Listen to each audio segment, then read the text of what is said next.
Hey, Erik, how challenging is defending Purdue from a mental or discipline perspective with all the misdirection they mix into their offense, and what's the best way to prepare for it?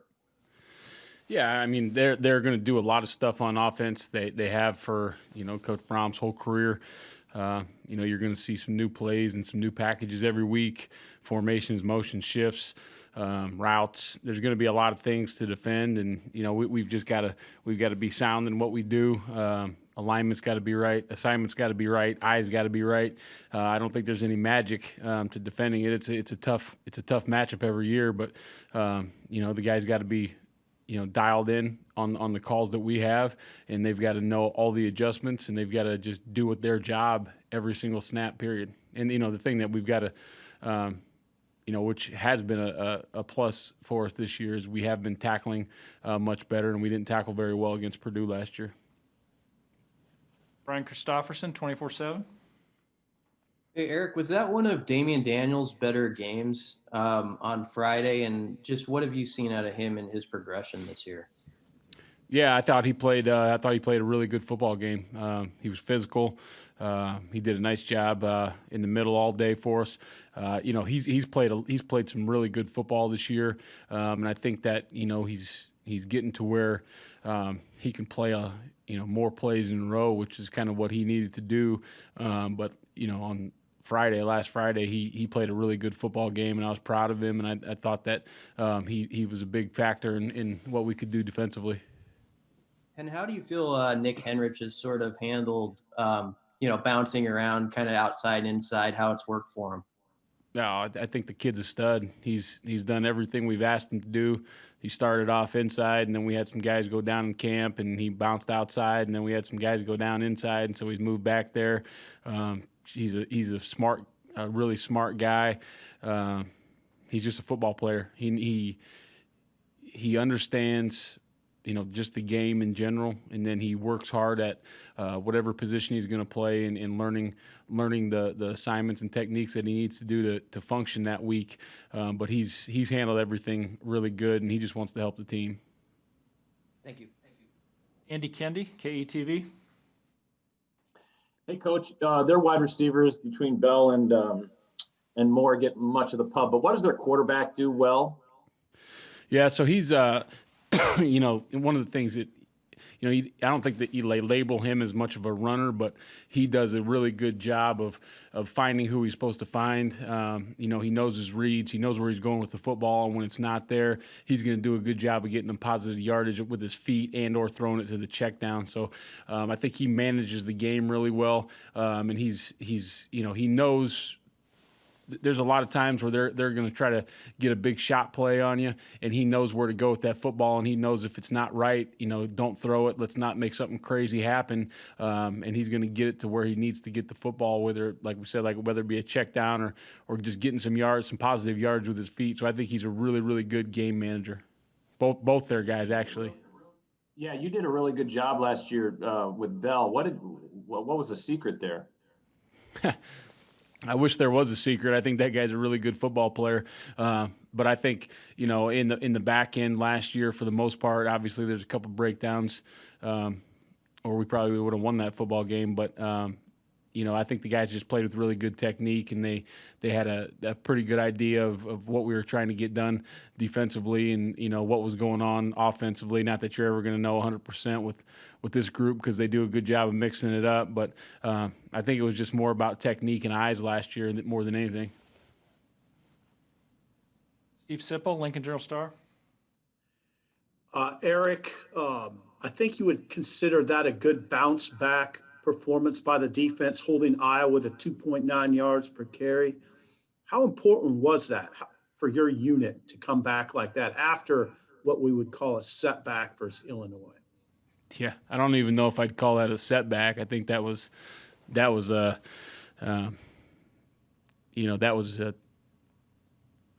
just a really poor performance, from us. And obviously, anytime that happens, it starts with the coaches, and it probably trickles down. But the guys knew it. The guys knew that we did not go out versus Illinois, and we had to get things corrected. We had to practice better. We had to prepare better. A lot of little things that sometimes young guys think don't matter, and they see how that affects, their day-to-day life, affects what happens on Friday or Saturday, and what happens in practice affects what happens on Friday and Saturday. And for them to come back and work the way they did, it's not a moral victory, but it shows that the program's moving in the right direction, and we have enough. We have enough here. We just have to do it consistently, and we have to execute consistently. But it's a very positive thing, and it's hard for those guys when they did what we asked them to do. They defended the run, and they got off the field on third down, and so it hurt them. It hurt them pretty bad to end up not being on top at the end of that game. But it just kind of shows those guys that consistency is important as anything else. You have to be consistently good on defense and stopping the run week to week and getting off the field on third down. And then maybe you win that game if you're on a little bit of a roll and you have a little momentum, and that momentum kept going all through the year, but you can't have those lows like we did at Illinois. But it was great to have that bounce back. One other unrelated, Colin Miller, looks like he's heavily involved. I mean, what have you seen from him? What kind of impact is he having, even as, not playing? Yeah, you never know what's going to happen, especially with something like that. That was scary when it was on the field. Anytime, somebody's, not moving out there, whether the trainers are telling them, to stay still, or they're doing it on their own, and then, they're carted off. That's a very scary thing for me, and I'm sure for the young man and his family. It's hard with the COVID because you can't go visit anybody in the hospital and all those kind of things. But he called on Sunday and said he was feeling pretty good, and I didn't know what to expect really. And then he shows up Monday morning bright and early for the meeting with a smile on his face. He's in every special teams meeting. He's in every position meeting. He's out at practice encouraging guys, coaching. He's got a script. He's helping everybody out. So as many guys like Colin Miller as we can get in this program, we need him because he's a warrior. He loves Nebraska, and he just wants to help. And even though he can't play, probably for the remainder of the season, that's going to be up to the training staff and himself. But for the remainder of the season, he may be helping coach. But he's an awesome kid, and he's still a big part of what's going on. Thank you, Eric. Parker Gabriel, Lincoln Journal-Star. Hey, Eric, with a few games obviously under the belt now this season, how have you seen Cam sort of settle into playing outside at corner? And I mean, obviously back against Penn State, did a really good job against a guy like Jahan Dotson. So, I'd imagine you expect more of the same from him against a talented receiving core this weekend.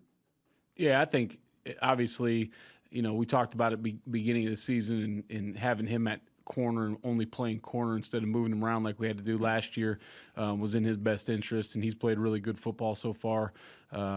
I don't even know how many times he's been targeted this year, but it hasn't been a ton, and he's made a lot of plays. He was close on a play on Friday. I thought he was gonna pick that one, but he's playing really good football right now. He's got a lot of confidence in his game, and the guys have a lot of confidence in him out there. And I expect him to go out and play at a high level this weekend too, no matter who he's guarding. One other quick one, if I could. There was a play.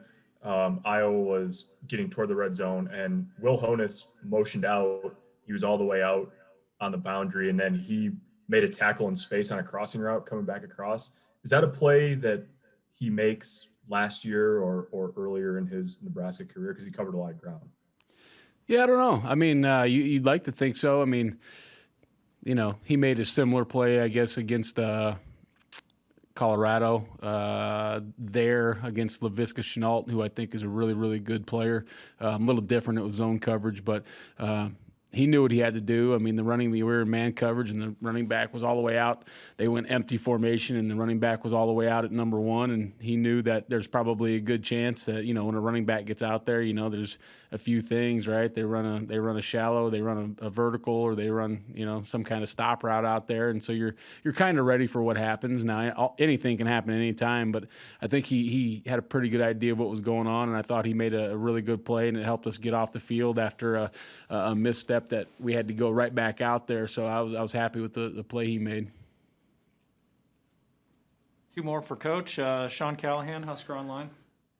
Hey, Coach, I'm curious, not knowing the status of that Minnesota game next week, do you even have to kind of tell your guys, like, look, this could be it? I mean, we got to leave our best effort out here on the field, not knowing how many more of these Saturdays we're going to have left here this season.